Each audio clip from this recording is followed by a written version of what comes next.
അതിനെതിരെ പറയുന്ന ആൾക്കാർ ശരിക്കും അവർ ഹ്യൂമാനിറ്റിക്കെതിരെ വർക്ക് ചെയ്യുന്നവരാണ്. ഈ ഓൾട്ടർനേറ്റീവ് മെഡിസിൻ പ്രാക്ടീഷണേഴ്സും ഈ പോയിന്റ്സ് ഒക്കെ ഇട്ടിട്ടാണ് ആൾക്കാരെ തെറ്റിദ്ധരിപ്പിക്കുന്നത്. അപ്പം പൊതുജനത്തിന് ഒരു പ്രോ പബ്ലിക് ഹെൽത്ത് അല്ലെ ഒരു നല്ല ഹ്യൂമനിറ്റേറിയൻ വർക്ക് ചെയ്യണമെങ്കിൽ ഓൾവേസ് സപ്പോർട്ട് ഓർഗൻ ട്രാൻസ്പ്ലാന്റേഷൻ. അങ്ങനെ നമുക്ക് ഇഷ്ടംപോലെ ആൾക്കാരെ സഹായിക്കാൻ പറ്റും. അതായത് വലിയ ഡിസാസ്റ്റേഴ്സ് പ്രിവെൻറ്റ് ചെയ്യാനായിട്ട് ഓർഗൻ ട്രാൻസ്പ്ലാന്റേഷൻ സഹായിക്കും എന്നുള്ളതിനൊരു എവിഡൻസ് ആണ് നമ്മൾ കണ്ടത്. പക്ഷേ ഡിസാസ്റ്റർ മാനേജ്മെൻറ്റിനകത്തുള്ള ഒരാൾ ഈ അടുത്ത കാലത്ത് ഒരു വലിയ ഡിസാസ്റ്റർസ് ആയിട്ടുള്ള ഒരു ക്ലെയിം നടത്തുന്നത് കണ്ടായിരുന്നു. അതായത് ആയുർവേദത്തിനകത്തൊക്കെ AI വന്നു കഴിഞ്ഞാൽ, അല്ലെങ്കിൽ ഇപ്പോൾ നേരത്തെ തന്നെ പറഞ്ഞതിനകത്ത് പറഞ്ഞത് ട്രഡീഷണൽ മെഡിസിൻ അല്ലെങ്കിൽ അവിടുത്തെ ഏതോ ഒരു ഹെർബൽ റെമഡി കൊടുക്കുന്ന ആളാണ് ഈ ക്രോട്ടിലേറിയ ചെടി കൊടുത്തതെന്നാണ്.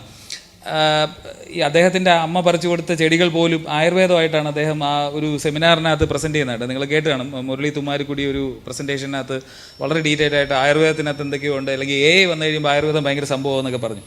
അപ്പോൾ എന്താണ് അതിനകത്ത് പറയാനുള്ളത്? ഇപ്പോൾ AI മോഡേൺ മെഡിക്കൽ ഇതിനകത്തൊക്കെ ഈ ഡ്രഗ് ഡിസ്കവറിക്ക് ആയിട്ട് നമുക്ക് ഉപയോഗിക്കാമെന്നുള്ളത് മനസ്സിലാക്കാം. എങ്ങനെയാണ് ആയുർവേദത്തിനകത്ത് എന്തെങ്കിലും സ്കോപ്പ് ഉണ്ടോ? അത് ഈ AI ആർട്ടിഫിഷ്യൽ ഇൻ്റലിജൻസ് അതിനെപ്പറ്റി പറയുന്നത്, ആർട്ടിഫിഷ്യൽ ഇൻ്റലിജൻസ് ഒരിക്കലും നമ്മുടെ പ്രാക്ടീഷണേഴ്സിനെയോ മെഡിസിനെയോ സബ്സ്റ്റിറ്റ്യൂട്ട് ആയിട്ട് വരാൻ പോകുന്നില്ല. പക്ഷേ ആർട്ടിഫിഷ്യൽ ഇൻ്റലിജൻസ് അറിയാൻ പറ്റാത്ത പ്രാക്ടീഷണേഴ്സ് ഇല്ലയോ എന്നാണ് പറയുന്നത്.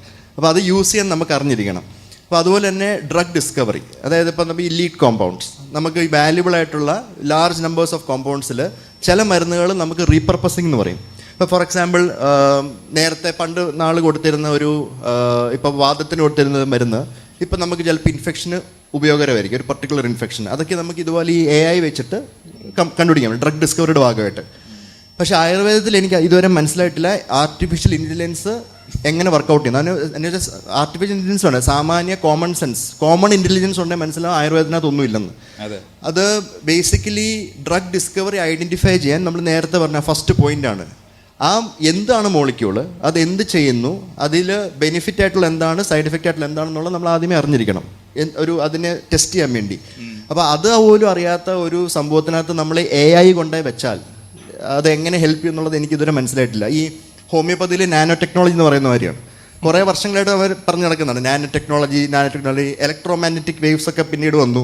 പക്ഷേ അതിനകത്തൊന്നും ഇതുവരെ ഒന്നും ഉണ്ടായിട്ടില്ല. അതുപോലെ തന്നെ AIയും ആയുർവേദത്തിൽ ഇതുപോലെ ഇങ്ങനെ പറഞ്ഞു നടക്കാം, പക്ഷെ അതിൽ നിന്നൊന്നും ഉണ്ടാകുന്നൊന്നും എനിക്ക് തോന്നുന്നില്ല.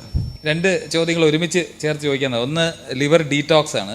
ലിവർ ഡീറ്റോക്സിനെ ആദ്യം അല്ലെങ്കിൽ ഇതിനു മുമ്പ് പറഞ്ഞൊരു ഹെൽത്ത് ഇൻഫ്ലുവൻസറുടെ കാര്യം കൂടെ ചേർത്ത് ചോദിക്കാൻ ചോദിക്കുന്നു. അതായത് സമന്ത റൂത്ത് പ്രഭു